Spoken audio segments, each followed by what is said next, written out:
کہ اسلام جو ہے وہ مساوات کا دین ہے، تو اس میں یہ غلام اور لونڈی کا جو تصور ہے یہ اس مساوات کے تصور سے اتنا میچ نہیں کرتا۔ تو پہلا سوال یہ، اور دوسرا یہ کہ وہ جو سسٹم تھا غلام اور لونڈی والا وہ ابھی بھی قائم ہے یا ختم ہو گیا؟ اگر ختم ہوا تو کب ہوا؟ پہلی بات تو آپ سارے حضرات جو ہے نا اپنے ذہن میں بٹھائیں کہ دین اسلام میں مساوات نام کی کوئی چیز جو کوئی اٹھتا نا مساوات فطرت کے خلاف بالکل ایک ایسی بےہودہ بات ہے جس کا کوئی جواب ہی نہیں ہے۔ گرم اور سرد ایک طرح کے نہیں ہو سکتے، میٹھا اور کڑوا یکساں نہیں ہو سکتے۔ مساوات کیا بےہودگی ہے۔ اسلام عدل کا حکم دیتا، عدل کہ ہر شے کو وہ مقام دو جس کے وہ لائق ہے۔ ایک عالم ہے، پروفیسر ہے، ڈاکٹر ہے، اس کو جو عزت ہم دیں گے وہ ایک جاہل ان پڑھ کو دیں گے؟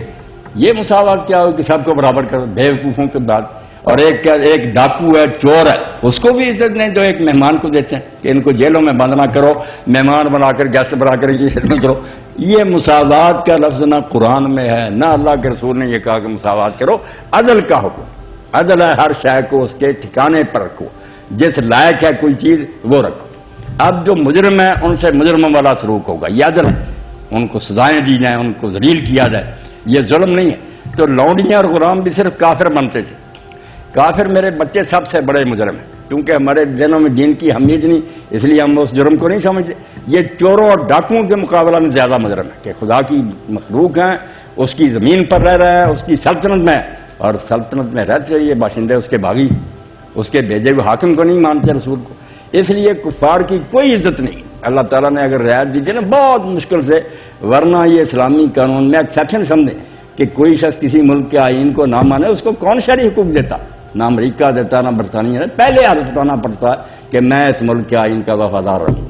جب ملک کا آئین قرآن و سنت، اور ان کو ہم جانتے ہیں کہ اس کے منکر کیا ان کو شرعی مانے، مگر اللہ نے کہا چلو اس لیے کہ شاید یہ رہتے رہتے اسلام قبول کے رعایت دی، وہ بھی بڑی مشکل حتی یہ ذلیل ہو کر آئے، ہاتھوں پر ٹیکس رکھا ہوا اور حاکم وقت کے سامنے پیش ہو کے ٹیکس اور ذلیل ہوں، کوئی عزت نہ دو ان کو احساس ہو کہ خدا کے خلاف، قانون کے خلاف چلنے کا نتیجہ یہ ہے۔ جیسے ڈاکو کو ہتھکڑیاں لگائی جاتی ہیں نا، یہی بات، یہ باغی ہیں خدا کے، اس لیے ان کو اگر غلام بنایا جاتا تو یہی ہے۔ جیسے ڈاکوؤں کو ہے نا جیلوں میں یا چوروں کو بند کیا، ان سے مشقتیں لی، یہ کوئی برا سلوک نہیں، یہ اسی لائق ہے کہ تم خدا کے بندے ہو کر اس کے باغی، اس کے قانون کو نہیں مانتے، اس کے رسول کے منکر۔ اس لیے آپ پہلے دین کا ذہن میں مرتبہ اٹھائیں کہ دین ہے کیا؟ وہ مالک کائنات کا فرمان ہے، جو اس کے باغی ان کو کیا اعزاز و اکرام دیا جائے؟ کوئی نہیں، بلکہ ان کی عزت کی جائے۔ دافع نجعل المسلمین والمجرمین، حکم ماننے والے نافرمانوں کو برابر کر دیں، یہ مساوات عجیب ہے، ظلم۔ تو ان کو یہی سزا ملنی چاہیے تھی کہ یہ غلام بن کے رہیں۔ باقی ان کے ساتھ اسلام نے سلوک اچھا کیا، باوجود کافر ہونے کے نا بد سلوکی نہیں کی، ان کا سٹیٹس یہ رہا کہ یہ سمجھتے رہیں کہ ہم غلام ہیں، ورنہ ان کو عزت دی، کھانے برابر کے دیے۔ ایسا بھی ہوا کہ مسلمان خود بھوکا رہا، اس نے اپنے غلام کو اچھا کرا۔ وہ انسان ہونے کے لحاظ سے سلوک ٹھیک، مگر کفر کی سزا انہیں ملنی چاہیے کہ تم خدا کے منکر، اس کے رسول کے باغی۔ باقی وہ ختم نہیں ہوا جو قرآن چاہتا تھا، دنیا سے منوانا چاہتا، لوگ اس پر آ گئے۔ جنوا کانفرنس میں طے ہوگی بات، اسلام اس پر راضی تھا کہ جنگ ختم ہونے کے بعد، پہلی تو بات یہ کہ لوڈیوں غلاموں کے بارے میں آپ سمجھیں کہ وہ خریدے نہیں جاتے کہ کسی نے اپنا بیٹا دیا اور ہم نے خرید لیا، یہ کوئی لوڈی غلام نہیں، پہلے ہوتا تھا۔ اب یہ بہت بڑا جرم ہے کہ ایک آزاد آدمی کو تم نے غلام بنا لی۔ جنگ ہوگی تو وار پریزنر جو ہے نا، جنگی قیدی، ہمارے بھی ادھر پھنس جائیں گے مرد عورتیں، ان کے ہمارے ہاتھ آ جائیں، ان جنگی قیدیوں کو کہتے ہیں، قرآن کا لفظ ہے ما ملکت ایمانکم، جن کو تم نے بزور قوت گرفت میں لیا، جنگ لڑکی۔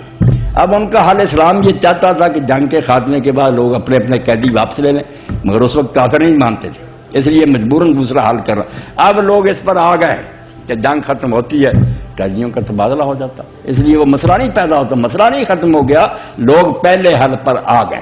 اور اگر تبادلہ نہ ہو، مسلمان حکومت محسوس کرے کہ ہمارے پاس ان کے قیدی ہیں، ہمارے تو ان کے پاس نہیں ہے، اس لیے فائدہ اٹھانا چاہیے کہ انہوں نے ہمیں جنگ میں کیوں پھنسایا تھا، ان پر ٹیکس لگا دیں کہ اتنا اتنا معاوضہ دو، فدیہ، پھر جان چھوٹے، ان کی حکومت سے رقم وصولی جائے کہ قیدی کی، یہ بھی حل ہے۔ احسان کر کے چھوڑ دیا جائے، یہ بھی راستہ کھلا، حاکم وقت کی مرضی پر ہے کہ وہ انہیں لونڈی غلام بنانے کا فیصلہ کرتا ہے واپس کر دیتا ہے، ان کا عوض لے لیتا ہے، ان پر احسان کر کے چھوڑ دیتا ہے۔ اور ایک بات یہ بھی ہے کہ جیسے غیر مسلم ہمارے ملک میں پہلے رہ رہے، اگر گنجائش ہو ہمارے پاس ملک میں ان کی آبادیاں بنا دی جائیں، لونڈی غلام نہیں بنائے گا، وہ بھی ریت بنا لے گا ذمہ، وہ بھی ٹھیک ہے، 5 راستے ہیں کھلے۔ اور وہ بہرحال ملکیت تو ان سپاہیوں کی جن کو حکومت الاٹ کرے گی، اور یہ حکومت کا الاٹ کرنا جیسے کوئی ولی اپنی بیٹی کسی کو دیتا اس سے بڑھ کر کہ حاکم وقت نے انراج کر دیا کہ یہ عورت سپاہی کو دے دی گئی۔ اس لیے یہ جو کہتے ہیں نا نکاح نہیں ہوتا، بے نکاح پر لعنت بھیجو۔ نکاح کیا صرف یہی ہے نا کہ ایک عورت ایک مرد کے لیے مخصوص کر دی جائے، لوگوں کو اس کا علم ہو جائے۔ مولوی آ کر کلمے پڑھائے، یہ تو تمہاری بناوٹی باتیں، دین میں کوئی نہیں، کوئی 5-6 کلمے پڑھانے نہیں، کوئی صفت ایمان کی نہیں۔ لوگ عادی ہو گئے اس لیے کہتے ہیں نکاح نہیں ہوا۔ نکاح کیا اعلان ہو جائے لوگوں کے سامنے کہ یہ عورت فلاں کی ہے، اس سے دوسرا تعلق نہیں رکھ سکتا، لوگ اس کو جان لیں۔ تو جب ایک لونڈی حاکم وقت کسی سپاہی کو دے دیتا اور سارے لوگوں کے علم میں آ جاتا، اب جو عورتیں اپنی مرضی سے نکاح میں آ گئیں ان کا نکاح نام ہے ازواج، بیویاں۔ یہ جو جنگ میں آئیں اور حکومت نے دی ان کا نام ہے ما ملکت ایمانکم، طاقت سے حاصل کی ہیں۔ بالکل ان میں اولاد جو پیدا ہوگی دوسری اولاد کی طرح ہے، وراثت لے گی، کسی چیز میں فرق نہیں، نام 2 رہیں گے کہ آزاد عورتیں اپنی مرضی سے نکاح میں آئی ہیں، یہ زبردستی حکومت نے قبضے میں لی اور ہمیں عطا کی، اور ان سے بھی تعلق نہیں رکھ سکتے جب تک جس طرح عدت نہیں نا گزرتی۔ اگر ان کے پیٹ میں بچہ ہے، بچہ پیدا ہونے دیا جائے، کوئی سپاہی اگر ان سے تعلق قائم کرے گا اس طرح حرام ہوگا، جس کا بچہ ہے بے شک کافر کا اس کا پیدا ہونے دیا۔